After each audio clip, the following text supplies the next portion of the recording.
Olá! A Associação dos Diários do Interior dá início hoje a uma série de entrevistas com os candidatos a governador do Rio Grande do Sul. Nos próximos dias, estaremos conversando com todos os 8 postulantes ao Palácio Piratini para saber das suas intenções e dos seus projetos para questões de interesse do Estado e também das regiões. Eu sou Pedro Garcia, estou aqui com Ronaldo Falkenbach e o nosso primeiro entrevistado é o candidato José Ivo Sartori, da coligação O Novo Caminho para o Rio Grande, partidos PMDB, PSD, PPS, PSB, PHS, PTdoB, PSL e PSDC. Candidato, bem-vindo, obrigado pela presença. Muito obrigado a vocês e dizer para a Associação dos Diários do Interior do Rio Grande do Sul a minha satisfação de estar com vocês e com o público, os assinantes e aqueles que buscam a informação no jornal diário de todos os lugares que vocês representam como associação. Devo dizer que em 1998, acho que muitos de vocês nem nascidos não eram ainda, nós tínhamos uma bela parceria entre a Assembleia Legislativa e os diários do interior, e porque fui presidente da Assembleia e como presidente da Assembleia nós tivemos uma oportunidade de uma bela parceria para a divulgação de todos os trabalhos dos parlamentares do Rio Grande do Sul. Já faz algum tempo, mas me lembro que nós tínhamos recursos escassos, mas assim ainda tivemos a oportunidade de privilegiar bastante essa luta de todos os jornais do interior. Qual o senhor diria que vai ser a pauta ou a ação prioritária de seu governo caso o senhor seja eleito governador do Rio Grande do Sul? Bom, em primeiro lugar, eu devo dizer que um plano ele é permanente, ele tem que ser construído todos os dias. Ninguém vai ter um plano de governo ou uma agenda de metas ou o nome que se der, um plano estratégico, que ele esteja concebido momentânea ou ocasionalmente, até porque é de longo prazo toda esta construção. Eu devo dizer que a primeira questão que um governo deve fazer quando assume é fazer o diagnóstico de toda a realidade financeira das organizações do Estado e saber como, com a sua equipe de forma integrada, vai procurar, a partir desse diagnóstico, implementar todas as prioridades que devam estar presentes. Claro que uma das grandes preocupações, acredito eu, na verdade, a questão financeira, que ela é fundamental nesse processo. E acho que o que deve ser feito é trabalhar a questão do governo no sentido de trabalhar para melhorar as condições e oferecer para a nossa gente sempre serviços públicos à altura das necessidades da nossa população. Bom, candidato Sartori, se o senhor for eleito agora em outubro, o senhor vai ser o primeiro governador eleito após as manifestações que a gente teve em 2013, que de alguma maneira continuam até hoje. De que maneira que a sua administração pretende responder a todos aqueles anseios que foram levantados nessas mobilizações?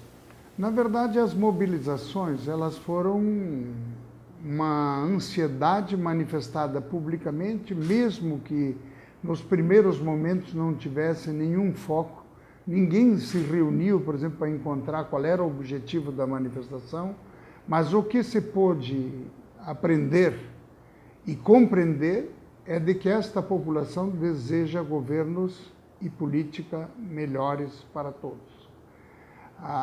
O que foi apresentado especialmente pela juventude, que tem essa sensação sempre presente de rebeldia, de indignação, o que eles desejam é que a política seja uma coisa séria, uma questão responsável e que o governante ele procure fazer sempre o melhor para mudar a vida das pessoas e a vida da nossa gente. E por isso que é preciso que todos nós tenhamos clareza de que não dá para prometer aquilo que não se pode realizar, sob pena de criar ainda mais frustração política, social e é também inconveniente para o procedimento político.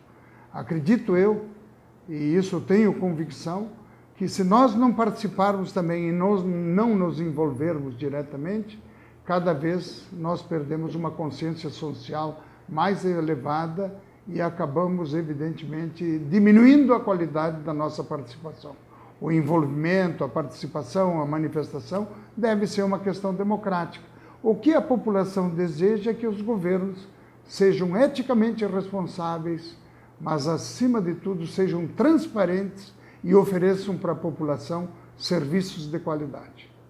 Agora, candidato, o senhor falou na sua primeira resposta sobre a questão financeira do Estado. E apesar de nós termos vários candidatos a governador, é consenso entre todos a importância da aprovação da lei que já tramita no Congresso, que renegocia a dívida do Estado com a União. Já houve diversos adiamentos da votação desse projeto no Congresso e até agora o governo federal não demonstrou exatamente uma disposição em ver esse projeto aprovado. Se o senhor for eleito, qual vai ser a sua estratégia e a sua ação para assegurar a aprovação dessa lei no Congresso?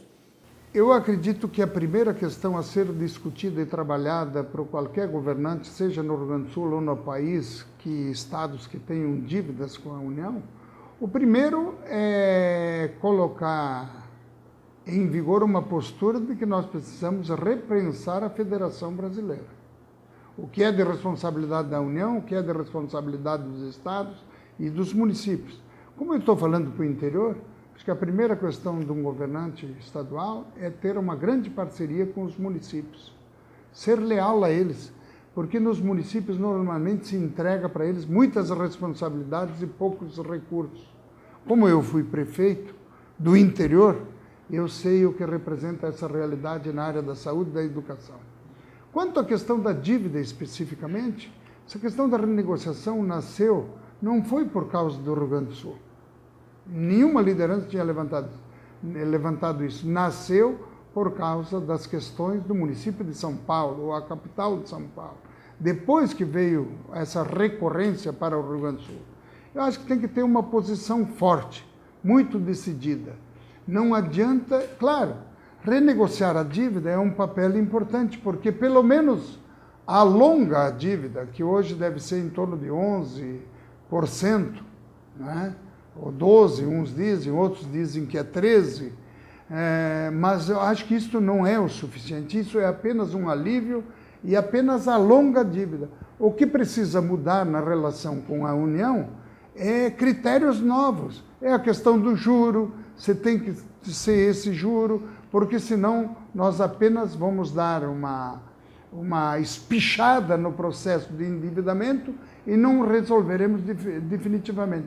Claro que cabe a nós, governantes, também cumprir o nosso papel, que é racionalizar as despesas, cortar gastos inúteis e criar condições para o equilíbrio financeiro do Estado do Rio Grande do Sul, cortando algumas despesas, desde que não sejam aquelas que atendam às necessidades da sociedade. Candidato Sartori, ainda sobre essa questão de relação Estado e União. É um tema que não é novo, já pautou outras campanhas, que é a questão da Lei Candir, com queda de repasse de recursos para o Estado, empresas exportadoras que foram atingidas. Se a gente pegar, por exemplo, o setor fumageiro, inclusive algumas unidades chegaram a ser transferidas para Santa Catarina. O senhor vê margem para uma negociação com a União para alterar a atual sistemática e os prejuízos, principalmente, que a Lei Candir causou? Tentativas existiram muitas e continuam existindo. O Estado rio-grandense, ele é penalizado por ser um Estado exportador e ter características de exportação, pelo menos de alguns produtos, notadamente da área agrícola. Mas nós temos também na área da indústria, dos embarcados, especialmente da área, vamos dizer, de ônibus, de carrocerias, que envolve a região da Serra e Erechim e outros municípios do Rio Grande do Sul que têm uma indústria pujante, né? Então, ambas se solidificam nesse processo. A Lei Candir não foi uma boa solução para os estados exportadores e prejudicou todo mundo. Não sei até quando nós vamos estar convivendo e sei que a perda de arrecadação ou pelos benefícios para quem exporta e que prejudica o Estado como um todo, é uma soma bastante grande que serviria para fazer investimentos, especialmente na infraestrutura e na área social. O que se observa, candidato, é que o desempenho econômico do Rio Grande do Sul ainda é fortemente dependente da produção agrícola, né? Quando nós temos uma safra boa, o Estado apresenta bons números econômicos. Quando, eventualmente, o Estado é atingido por alguma intempérie climática muito significativa, como um período de estiagem muito prolongada, os números do Estado não são tão bons. Considerando essa importância tão grande da agricultura para a economia do Estado, o que o Estado pode fazer para justamente que esses efeitos climáticos, esses fenômenos climáticos não impactem tanto, não prejudiquem tanto a economia do Estado como um todo? Olha, acredito eu que a ação na área agrícola, da agricultura familiar, dos pequenos produtores, das comunidades, vamos dizer, que não tem da grande produção, tem evoluído bastante. Seja na questão, vamos dizer, das pequenas propriedades, especialmente estas, porque estas é que empregam mais gente, normalmente é o trabalho familiar, e muitos aqui que falam da área fumageira, também há uma tentativa de reciclagem que vai acabar prejudicando muitas famílias, mas também está em composição com outras situações que envolvem também a saúde, envolvem o meio ambiente, mas também é preciso dar um espaço para que esta situação não venha prejudicar muitas famílias. É preciso ter calma e paciência e construir um processo diferenciado. O que importa na agricultura é que seja a dimensão dela ou o papel dela na economia do Rio Grande do Sul é que ela responde rapidamente para o desenvolvimento econômico e se não fosse pela agricultura, com certeza nós não teríamos tido nesses últimos 3, 4 anos o desenvolvimento econômico que o Rio Grande do Sul construiu aqui. É oriundo basicamente da questão da agricultura. Por outro lado, eu me recordo também penalizado do governo Rigoto, que foi muito tranquilo, criou condições, vamos dizer, de entendimento no Rio Grande do Sul, daquelas guerrinhas, houve pacificação das famílias no Rio Grande, foi penalizado com 2 safras que prejudicaram, através da seca, toda a economia do Rio Grande do Sul. Mas a importância da agricultura é de incentivo, de acompanhamento, de trabalho, mas tem uma evolução muito grandiosa na parte do processo produtivo, da agregação tecnológica, que orgulha todos nós. Nós estamos superando uma fase antiga, com métodos modernos, com apropriação e com um caminho, evidentemente, que orgulha todos os rio-grandenses. Nessa área ainda, candidato Sartori, do campo, a gente tem acompanhado nos últimos anos uma tendência muito forte do jovem deixar o campo. E a gente sabe que a maior parte das propriedades no estado são propriedades familiares. Como é que fazer para manter o jovem no campo se o senhor for eleito? Olha, nós tivemos uma experiência em Caxias do Sul que acredito eu que ajuda a fazer isso. Nós conseguimos fazer em 8 anos asfaltamento de 180 quilômetros aproximadamente de estradas do interior, o que permitiu ligar todos os distritos com asfalto com o centro urbano, seja pela Rota do Sol, seja pela BR, seja pela rodovia estadual, seja pelos outros caminhos existentes, não é? E não apenas os distritos, mas também mais outras 30 e tantas comunidades que tiveram acesso facilitado, que serve para a produção, serve também para o filho permanecer na colônia, mas estudar na cidade, que serve também para ele ir comprar, adquirir e chegarem as mercadorias também aos centros da colônia ou do interior, da zona rural. Eu falo de colônia porque nós temos um hábito que é diferente de outras regiões que chamam de zona rural e nós chamamos de colônia. Mas a gente nota que há uma evolução e nem por isso nós perdemos a capacidade de produção. É um dos melhores produtos internos brutos da agricultura dentre todas as cidades do Rio Grande do Sul. E com apenas 5% da população morando na área rural. Então isso tudo tem que incentivar as comunidades, por isso que tem que ter parceria entre o Estado e os municípios, para que num trabalho de fundo a fundo que a gente possa construir, aquelas que são necessidades localizadas ou das economias locais, elas possam ser trabalhadas respeitosamente e de forma emparceirada com os municípios. E eles poderem, recebendo algum recurso, poder fazer a obra que é necessária na sua comunidade, que às vezes dá garantia, mas também dá qualidade de vida. Candidato, o senhor falou há pouco sobre cortar gastos inúteis e é cada vez mais presente no debate eleitoral brasileiro a necessidade de um manejo mais rigoroso dos recursos públicos. Lhe pergunto, se o senhor for eleito, onde exatamente serão feitos esses cortes de gastos? O senhor pensa em cortes de cargos, cortes de secretarias? Por onde o senhor vai começar? Olha, acho que administrativamente, primeiro, se a gente tiver responsabilidade política, quando eu disse antes que não se pode prometer aquilo que não se vai realizar, é preciso fazer um diagnóstico inteiro do aparelho do Estado.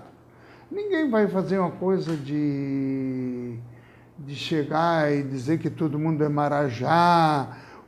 Nós já tivemos essa experiência, já tivemos uma grande frustração. E depois deu no que deu. E ainda temos dificuldades para recuperar a credibilidade do exercício e o papel que deve ter uma organização pública.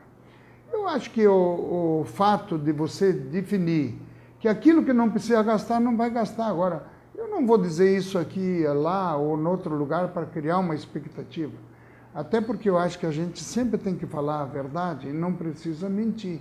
Agora, tem que ter correspondência ética, tem que ter seriedade e tem que ter capacidade, vamos dizer, de racionalizar os serviços. Por exemplo, como é que você vai conviver ainda hoje com organismos públicos que deveriam trabalhar integradamente e numa mesma região e às vezes no mesmo município não se interrelacionam entre si? Esta é uma maneira de fazer, racionalizar o serviço, para que tenha produtividade, que dê atenção para a população. E essa é um caminho muito importante, porque é preciso que nós façamos a nossa parte enquanto Estado, enquanto poder público, para justamente equilibrar as finanças do Estado do Rio Grande do Sul, como disse antes, para poder investir em infraestrutura, em educação, em saúde e em segurança. Agora, nós não podemos viver. E se nós formos aguardando a tomar essas atitudes, evidentemente, cada vez nós vamos penalizar mais a sociedade em não oferecendo aquilo que ela necessita em termos de atenção e de serviço público. Candidato, o senhor fala em reduzir despesas, aumentar investimentos. A gente tem hoje programas de transferência de renda do governo do Estado para populações consideradas carentes, como, por exemplo, o RS Mais Igual. Se o senhor for eleito, esses programas vão continuar ou há uma expectativa de ampliação? Eu tenho uma clareza de que os programas que efetivamente estão consolidados na vida das comunidades e das localidades e dos grupos de pessoas, esses têm que continuar. Evidentemente que dentro da nossa ótica existirão programas que precisam ser reavaliados e outros que têm que ser superados ou ampliados. É uma coisa bem simples que vai justamente orientar a nossa conduta em relação a isso. Eu, por exemplo, quando assumi a Prefeitura de Caxias do Sul, em 1º de janeiro de 2005, e tinha dito isso durante todo o período, todas aquelas obras que fossem importantes para a vida da sociedade e que elas dialogavam com a necessidade das pessoas, dos bairros, das vilas e de todos os lugares, aqui vale para os municípios e para as regiões, evidentemente que vão ter continuidade. Agora, candidato, há uma necessidade, como nós falamos, de tornar a máquina pública mais enxuta, mas também uma necessidade de tornar a máquina pública mais eficiente. O senhor já falou sobre isso, mas eu gostaria de saber que tipo de estratégia, que tipo de ação pode ser aplicada para tornar a máquina mais ágil e mais eficiente. Porque hoje o que a gente vê, e isso não é de agora, é histórico, é que os serviços públicos, os investimentos são lentos, as obras demoram a sair, as melhorias demoram a se concretizar. Como superar isso?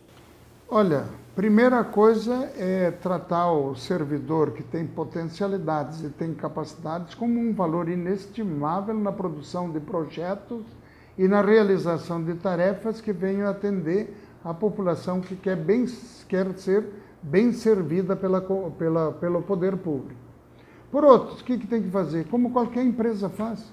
Treinamento, capacitação, mudar os métodos, mudar a maneira de oferecer ferramentas para trabalhar.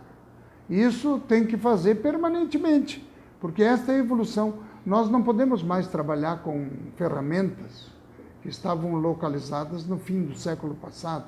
Nós estamos num outro século e precisamos integrar a comunidade dos servidores, porque é uma forma de valorizá-los, oferecer para eles instrumentos. E quando eles prestam um bom serviço, eles também passam a ser valorizados como servidores. Agora, também é bom dizer que não adianta dizer, ó, corta aqui, corta lá, corta em outro lugar, tira serviço. Se você entrar na questão de segurança, a primeira coisa que todo mundo vai pedir é mais efetivo, é mais isso, é mais professor. Então, existem questões que você não pode pensar que simplesmente apagar um processo e liquidar com um processo de produção ou de interação com a comunidade e de trabalho, que é o trabalho pertinente feito pelo próprio poder público, ele tem que estar presente na vida da comunidade e isso você sempre vai precisar.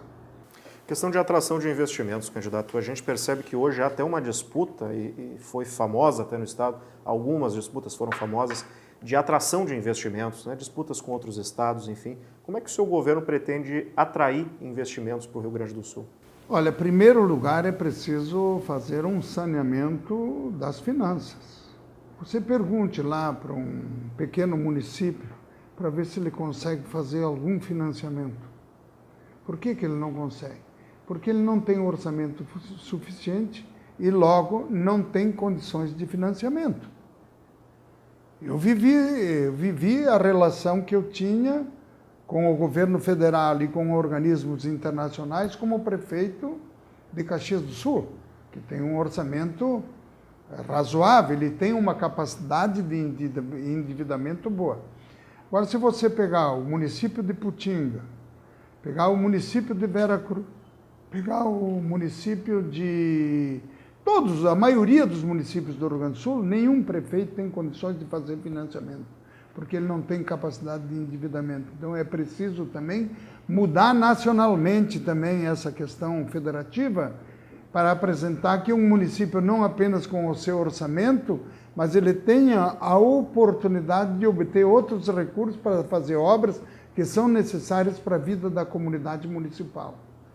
Acredito eu que tem 2, 3 questões importantes. Primeiro, em saneando as finanças e tendo equilíbrio financeiro, você tem capacidade do Estado do Rio Grande do Sul buscar recursos, sejam eles nacionais ou sejam eles internacionais. Você pode captar recursos nacionais e internacionais, desde que o Estado tenha condições e capacidade de obter esses financiamentos, porque se ele tem um endividamento grande, ele não pode mais se endividar, porque tem a lei de responsabilidade fiscal, que é aquela que te obriga, inclusive em termos de administração interna, da própria máquina pública e a capacidade que ele tem que fazer. Mas tem que ter equipe que elabore projetos para captar recursos dentro do país e fora do país. E existem outras maneiras também para fazer obras que pode ser feito em parceria entre o organismo público e as organizações privadas da sociedade. Exatamente sobre isso, candidato. Parcerias público-privadas têm sido a alternativa de muitos gestores pelo país, justamente para poder agilizar e viabilizar investimentos. O que o senhor pensa sobre essa alternativa e em que áreas o senhor acha que se pode ampliar as parcerias público-privadas no Rio Grande do Sul? Acho que existem muitos setores hoje já conscientes e preparados para ter um encaminhamento mais profundo para essa realidade. Vou dizer para vocês que eu tive um momento mal sucedido politicamente na vida como candidato a prefeito de Caxias do Sul em 1992. E eu nunca fui tão combatido como candidato, porque naquela época coloquei como lema da campanha, slogan, né? Tecnicamente chama de slogan, eu não sou muito afinado com estas coisas. Sei da importância que tem, mas não estou muito ligado nelas. E o nosso slogan, então, o lema da campanha era um governo de parcerias. Olha, eu levei tanto questionamento, porque dizia que eu queria privatizar o município, que eu queria mudar a realidade que estava aí. As mesmas pessoas que me combateram, hoje eu vejo elas falando sobre parcerias, a importância que tem, a necessidade. Então, isso é uma necessidade hoje. É preciso fazer agora. Pode ser público, só público, pode ser público-privado, pode ser só privado. Existem realidades diferenciadas em todos os locais, mas não se pode, vamos dizer, previamente afastar qualquer possibilidade que trabalhando junto se pode chegar e alcançar aquilo que é necessário para cada comunidade regional, para cada município e para o Estado como um todo. A parceria é sempre muito importante, desde que o Estado saiba fiscalizar e controlar todos esses processos. Existe outra maneira que é do consórcio regional, existem outras maneiras que são aquelas da concessão pública. Enfim, todas as maneiras, aquela que ficar melhor e que for objetivamente melhor para alcançar melhores resultados, eu acho que essa caminhada também a gente tem que desbravar e fazer. Candidato, o senhor falou já na importância de valorizar o funcionalismo. Nos últimos anos há uma divergência histórica entre CEPERS e governo do Estado, independente de qual partido, né, que comande o Rio Grande do Sul. Há uma discussão sobre o pagamento do piso. O Estado diz que o atual indexador não serve de base, é impossível cumprir nos atuais critérios, né, o pagamento do piso. A sua avaliação, é possível pagar o piso hoje para o magistério? Ou, se não é possível pagar, de que maneira ou que compromisso que o senhor pode assumir em relação à valorização salarial, especificamente do magistério gaúcho? Olha, eu diria assim, eu conheço essa movimentação desde 1979. Eu era vereador quando começaram os grandes debates, questionamentos, greves, paralisações, ainda em 1979. Acho que era no governo ainda do Amaral de Souza, se não me falhar a memória. E depois continuaram em todos os governos. Nenhum governo, acho que até os professores já estão cansados dessa possibilidade. Evidentemente que foi criadas as condições de se ter um piso salarial, e acho que é importante para os professores serem valorizados também por aquilo que ganham, mas eu poderia dizer para vocês todos que hoje deve beirar um passivo do piso salarial do magistério do Rio Grande do Sul em torno de 10 bilhões de reais. É uma realidade que está aí. O que você vai fazer? É lei. Então a lei tem que ser cumprida. Agora, a primeira questão é ter diálogo, ter entendimento e buscar maneiras.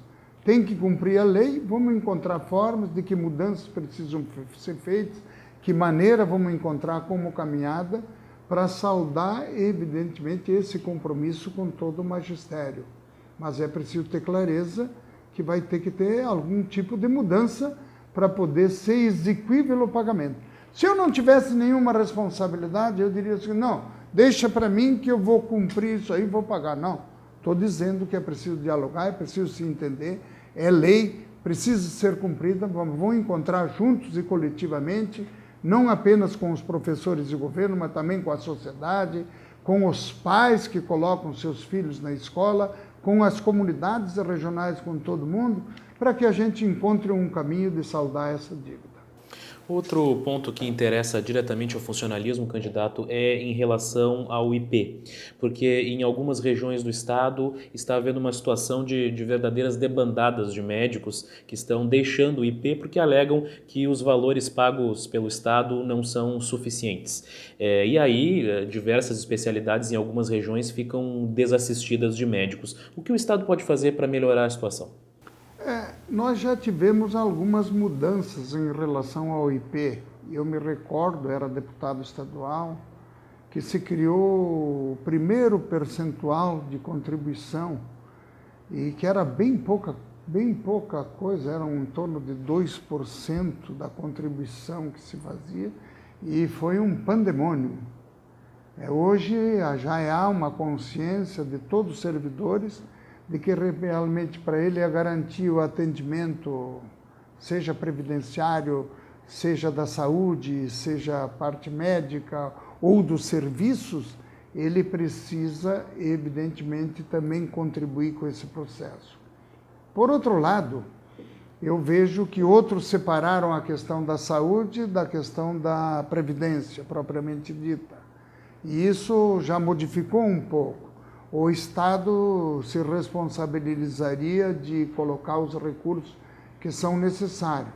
Sei que em alguns lugares tem mais dificuldade que outros, mas hoje é um atendimento razoavelmente bom. O que preocupa realmente é o déficit, porque o Estado, mesmo recolhendo, não estaria colocando a parte dele. Isso também vai ter que ser encontrado uma alternativa de que se possa fazer cada vez mais uma prestação de serviço melhor para os segurados do IP. Candidato, vamos falar sobre estradas agora. No ano passado, o Estado decidiu assumir trechos de rodovias que lá na década de 90 foram repassados para a iniciativa privada, né? Os trechos federais foram devolvidos para a União, houve a criação da EGR, Empresa Gaúcha de Rodovias, com redução de tarifa, enfim, mas ainda há algumas controvérsias, algumas críticas, principalmente em relação à atuação da EGR. Lhe pergunto, se eleito, a EGR continua ou qual vai ser a sua política para essas estradas gaúchas? Bom, eu devo dizer o seguinte, que não houve finalização de pedágio. O que se foi concluído foram as concessões ou os contratos dos pedágios. Na verdade, não era nenhuma atitude. E a criação da Empresa Gaúcha de Rodovias, ela foi uma atitude do atual governo. E eu sou muito comedido nas coisas. Não sou daqueles que pensam, porque veio dali, você tira, não faz, não realiza. Não, é preciso estudar como se comporta, como é que vai ser, como é que não vai ser. Devo dizer que existe o que importa é saber se o serviço está bem praticado ou não. O que eu ouço, o que eu vejo, e o que eu sinto e o que as pessoas falam é de que deixa muito a desejar. A mudança alterou, mas não propiciou a manutenção devida de todas as rodovias e de todas as situações das estradas que estavam sob esse propósito. Por outro lado, é preciso ter calma e perceber como é que a gente pode encontrar maneiras e formas dentro da realidade nua e crua do Estado do Rio Grande do Sul de como isso pode ser feito. Não é porque começou num governo ou terminou no outro que a gente tem que ter uma atitude diferenciada. Sou daqueles que pensam de forma plural, pensa democraticamente, mas eu acho que o mais importante é construir, através do diálogo, entendimentos que possam melhorar as condições. Agora, mudanças para piorar eu não sou a favor. Eu sou a favor de mudanças que venham melhorar a vida das pessoas e venham contribuir para oferecer um serviço melhor. Candidato, a saúde... Vocês estão vendo aqui que o Pedro e o Ronaldo vêm apertando e apertam bem, né? Tá certo. Não, mas é uma alegria estar aqui com vocês, só para... Igualmente. Candidato... Só para brincar um pouco. Claro, tá certo.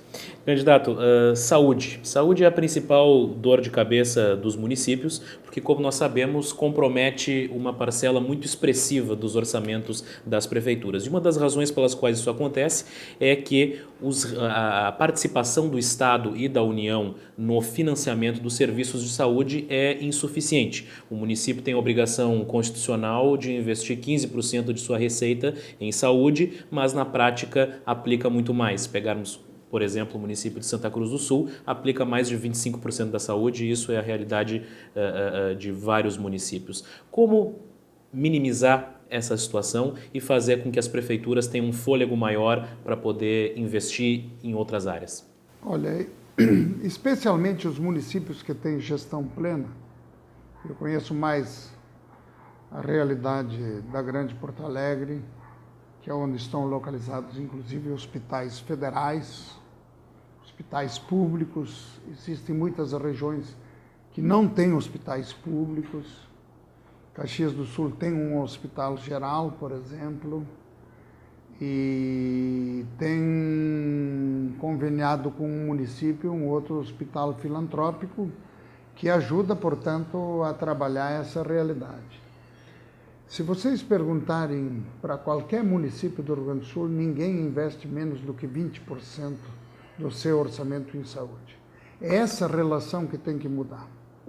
O governo federal, mesmo que tenha o fundo a fundo com os municípios e com os estados, ele nunca corrige na eventual necessidade de cada município ou de cada estado. Tanto é verdade que ele não estabelece, por exemplo, condições de que você tem que investir em pessoas, tem que investir em profissionais, em técnicos, aparelhagem e tudo mais. Os gastos são muito maiores do que aqueles que retornam para o município daquilo que está já facilitado. Aliás, já foi vamos dizer que aquilo que foi conquistado não pode ser destruído. Ele tem que ser melhorado. Acho que no governo Fernando Henrique, eu acho que foi que se fez já a vinculação dos recursos federais com os municípios e com os estados. Já foi um grande ganho, como já existe na educação também. Podem não ser suficientes, eles têm que ser melhorados, não é? Então, mas aquilo que é corrigido é sempre insuficiente. E quem tinha gestão plena, por exemplo, Caxias do Sul atende mais de 40 municípios com a gestão plena. Isso retira da obrigação da Grande Porto Alegre, que uma vez vinha tudo para cá, deve ser o caso de Santa Cruz que foi falado, mas esse é um mecanismo de luta e eu serei parceiro dos municípios para fazermos uma caminhada coletiva em direção de que sempre esses recursos estejam cada vez mais disponíveis aos municípios, porque é lá que a população precisa mais. Candidato, a gente acompanha praticamente todas as regiões do estado, se não todas, enfrentam problemas com hospitais, né? Hospitais sobrecarregados, enfim. Como é que o senhor pretende atuar em relação a essa questão das internações hospitalares?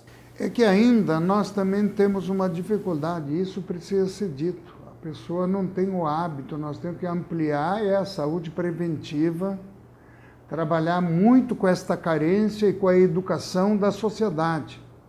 Aonde tem unidade básica de saúde, ele é o primeiro ponto que a pessoa tem que se deslocar. Mas nós temos um hábito, até por formação familiar, pela história e pela vida de todos nós, que o nosso caminho é direto para o hospital. A gente não se previne de todas as situações que devam existir, porque acha que no hospital não deveria ser o primeiro recurso. O hospital, a internação tem que ser o último recurso. E essa caminhada ela tem que ser feita, isso também é uma questão de educação, de hábito. Se é a mesma coisa que no atendimento, vamos dizer, não digo pronto-socorro, num pronto atendimento, que é onde mais todo mundo se socorre, às vezes você tem que ter escala de atendimento para as pessoas que mais necessitam. Quem tem, por exemplo, uma convulsão, evidentemente que tem que estar na linha de frente. Quem tem uma situação cardiovascular ampliada, ele tem outra situação. Quem está de gripe ou quem está de outra coisa é outra. Então, nós, inclusive, instituímos, e hoje a maioria dos organismos já fazem por atendimento por necessidade mais urgente, e aqueles que têm menos vão procurar sendo atendidos mais tarde. Mas esse tem que ser um compromisso do governo do estado, tem que ser um compromisso do governo dos municípios, eu serei parceiro deles, mas também da área privada, para que coletivamente, e o governo federal que possa, evidentemente, oferecer melhores condições para que tenha isso aí. Eu conheço desde o começo do Sistema Único Descentralizado de Saúde, que era assim que se chamava, e até hoje eu acho que teve um grande progresso, mas ainda falta muito, e acho que também um pouco de gestão também não faz mal para melhorar o serviço de saúde. Candidato, vamos falar de segurança pública. O senhor mesmo citou há pouco a demanda por reforço no efetivo da Polícia Militar. Alguns falam em um déficit de mais de 10 mil servidores, né? Apenas Porto Alegre, como foi noticiado ainda outro dia, há uma reivindicação por mais de 2 mil novos policiais. Se o senhor for eleito, quanto dessa demanda o governo terá condições de cobrir nos próximos 4 anos? Tudo depende das condições que você tiver para fazer isso sem comprometer o orçamento, sem comprometer a realidade funcional, sem comprometer a estrutura do próprio Estado e com as suas despesas. Claro que segurança, educação, saúde, né, são questões que têm que se dar prioridade máxima, fundamental, porque delas é que a pessoa mais precisa, a família mais precisa, é o jovem, é o adolescente, é a criança, é a pessoa de idade, todos eles estão comprometidos com isso. Acho que o aumento do efetivo é importante, ela é uma necessidade, nós temos que ter um diagnóstico muito forte para isso. Acho que temos que mudar e construir casas prisionais de outra maneira, mas temos que também ter integrado essa questão de segurança com educação, com esporte, recreação e lazer, com políticas localizadas para atendimento disso, bem como atendimento política em relação aos drogados, porque eu me espanta hoje o que existe no Brasil inteiro. Uma violência inaudita, como é que se chama isso? Uma impunidade que campeia solta em todas as áreas, e nós enxergamos todo dia na televisão, enxergamos na televisão, ouvimos no rádio, lemos no jornal, coisas assim que nos aterrorizam e que desmancham até a nossa capacidade de entender e de convivência humana. E eu me assusta muito de ver que a maioria das pessoas estão achando isso, estão passando isso para a cabeça da sociedade e das pessoas como uma coisa natural. Ela não é natural, gente. Nós vamos ter que educar as pessoas para a cultura da paz, para a cultura da não violência e criar condições de mudar essa situação toda só com uma intervenção forte do poder público, dos municípios e da sociedade. Se a sociedade não se envolver, nós vamos continuar com esse progresso da violência e não caminharemos para aquilo que todos nós desejamos, da cultura da paz. Bom, candidato, de uma certa maneira, o senhor já tocou nesse assunto do sistema prisional. Nós tivemos, no país inteiro, né, problemas com superlotação, no Rio Grande do Sul não é diferente, inclusive ações judiciais proibindo a transferência de presos para determinadas casas prisionais, enfim. Houve a criação, e tem projetos, enfim, em andamento da criação de novas prisões no Rio Grande do Sul. Qual deve ser a sua política para esse setor? O que eu já falei, né? Sem criar novas condições, nova realidade, a política penitenciária nacional tem que modificar e muito. E não vai se fazer nada disso se os órgãos da Justiça Federal, seja do Ministério e de outros que controlam essas políticas públicas para a área prisional, se não vierem, os estados sozinhos não terão condições de fazer. E até vencer um tabu, né? Ninguém deseja a casa prisional ou penitenciária perto da sua comunidade. Essa é outra questão que precisa ser vencida e ela é necessária para ser feita e atender a isso. E acho que há muito tempo que a União não investe nessa questão. E hoje infelizmente é muito deteriorado e o Estado vai procurar fazer a sua parte para construir essa realidade nova que precisa ser feita ou nas experiências que já estão sendo feitas, inclusive pensando aí em parcerias público-privadas para essa área que alguns estados têm feito e têm dado um resultado muito positivo. Uma questão bem pontual. O que é bom é que o que é sério, que deve ser feito, é que a gente espera que mude-se a política penitenciária até para que as pessoas que saiam de lá de dentro saiam melhores do que entraram e não pior do que entraram nas cadeias. Uma questão bem pontual, candidato, ainda sobre esse assunto. Presídio Central de Porto Alegre, algo que interessa a todo o Estado. Se o senhor vencer a eleição e se tornar governador, qual vai ser o futuro do Presídio Central? Eu acho que eu vou esperar a conclusão das atividades que o próprio governo vem fazendo na atualidade. Candidato, lá no começo eu lhe perguntei sobre as manifestações, né, do ano passado. Para fechar sobre esse assunto, manifestações, um dos temas apontados foi a questão do transporte, que o custo do transporte para as famílias tem aumentado mais do que a inflação e tem pesado no bolso do trabalhador.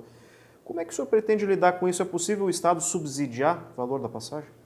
Eu acho muito difícil. Também propiciou algum pouco de exagero que pode chegar no limite, às vezes, de tu responder diante do reclamo, da solicitação e da reivindicação.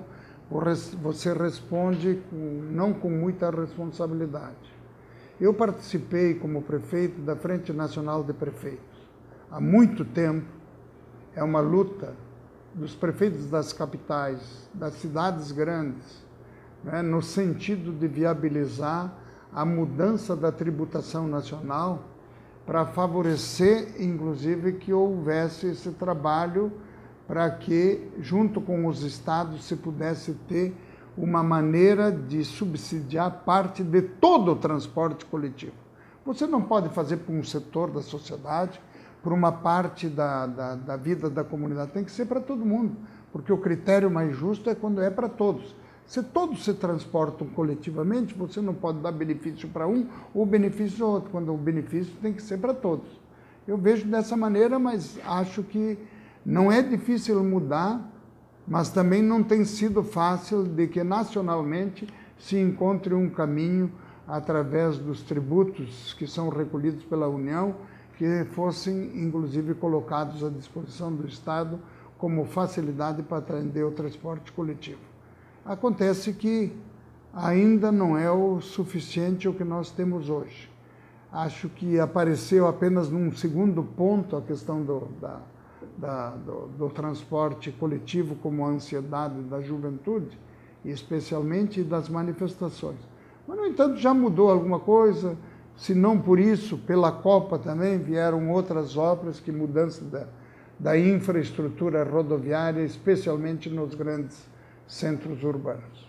Candidato, eu gostaria de lhe fazer algumas perguntas que foram encaminhadas por veículos associados da ADI, relativos a demandas das regiões. Começando pela região centro-oriental do estado. Pergunta elaborada pelo Jornal do Povo de Cachoeira do Sul. Qual a sua proposta de desenvolvimento para as cadeias produtivas de arroz e soja no Rio Grande do Sul e que tipo de investimento será necessário o Estado participar? Bem, o Estado, em primeiro lugar, tem organismos de pesquisa, tem organismos de administração e eles precisam dialogar com os representantes de todas essas comunidades, seja de arrozeiros, seja de outra produção do soja, que evidentemente eu acho que é a grande preocupação de todos para o desenvolvimento dessas economias localizadas. Elas precisam de espaço, inclusive de caminho, para poder transportar com tranquilidade e que possam, evidentemente, chegar aos mercados consumidores, ou melhor, inclusive de aquisição, que seja de forma facilitada. Mas acho que tem um caminho bom. Eles mesmo, com os seus eventos, com suas organizações, já prestam um grande serviço ao Rio Grande do Sul. Ainda sobre o questionamento encaminhado pelo Jornal do Povo, a importância da navegação fluvial no seu projeto de governo e qual vai ser o seu compromisso em relação à dragagem do Rio Jacuí e o aparelhamento do Porto de Cachoeira? Olha, eu diria que tem o de Estrela, tem evidentemente outros locais, tem o próprio Guaíba, não, o estuário do Guaíba, que ninguém pode mais pensar que não se tenha pequenas locomoções ou pequenos transportes para justamente retirar aquilo que é transportado rodoviariamente, sobrecarregando nossas rodovias. E eu acho que é preciso parar, estudar junto, estabelecer estratégias coletivas e conjuntas, inclusive em parceria, para poder facilitar o escoamento de toda a produção sem prejudicar as nossas rodovias, que têm cargas que passam nelas acima do peso permitido e que liquidam também com as nossas rodovias, e o Estado se tornou incapacitado, inclusive, de fazer uma fiscalização séria e responsável. Candidato, uma questão que veio da região Nordeste, sua região, jornal Folha de Caxias. A Serra Gaúcha tem problemas de infraestrutura que prejudicam a logística da distribuição da produção agrícola e metalmecânica. Se eleito governador, a população da região pode contar com a duplicação e pedagiamento da Rota do Sol entre Caxias do Sul e Lajeado Grande.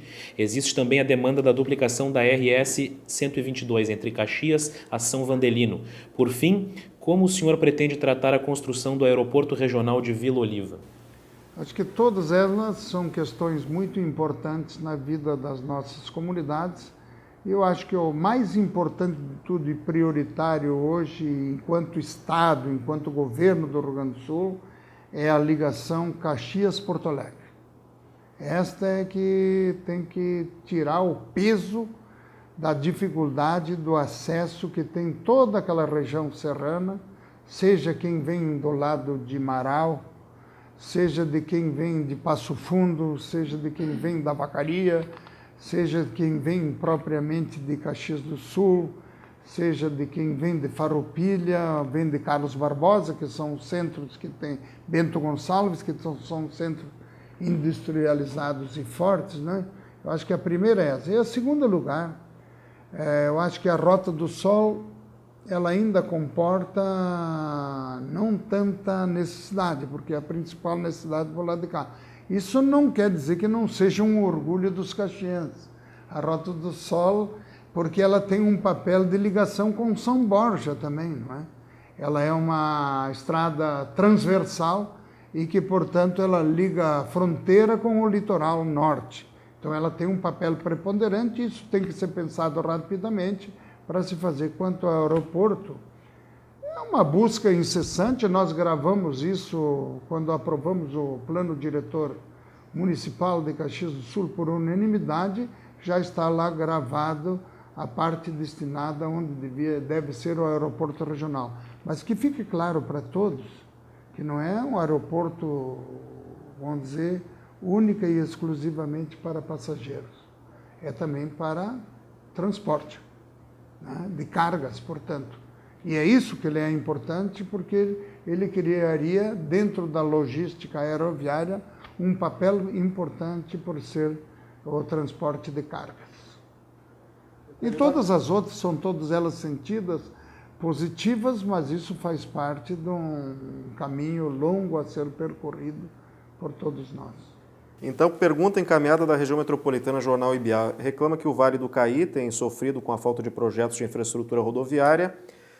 Ao projeto de duplicação da RS 240 entre Portão e Montenegro, mas DAIR e GR não chegam a um consenso. Tem a 287, que também sofre em função da má conservação, falta de investimentos do DAIR, que não executa nenhuma obra no local, apesar dos acidentes constantes, enfim. O que o senhor planeja para o DAIR e especificamente para melhorar a infraestrutura do Vale do Caí? Olha, o Vale do Caí, dentro da grande, vamos dizer, se fosse da grande Porto Alegre, seria muito mais grave. É muito mais grave a situação. Por isso, o olhar do governo do Estado, ele primeiramente tem que olhar de forma diferenciada para a grande Porto Alegre. Nós pensamos num organismo que possa ser uma autoridade metropolitana para coordenar todos os processos e que vai em direção não apenas à grande Porto Alegre, porque ela liga com o Vale do Caí, ela liga com a Serra, ela liga com Guaíba, Eldorado, quem vai em direção à Zona Sul, e liga, evidentemente, até com Viamão, que está dentro dessa realidade da grande Porto Alegre, propriamente dito. Acho que os organismos do Estado têm que se aparelhar e serem instrumentalizados para produzirem projetos, fiscalizarem bem, trabalharem bem, mas que tenha produção e que redunde em benefícios para todas essas comunidades.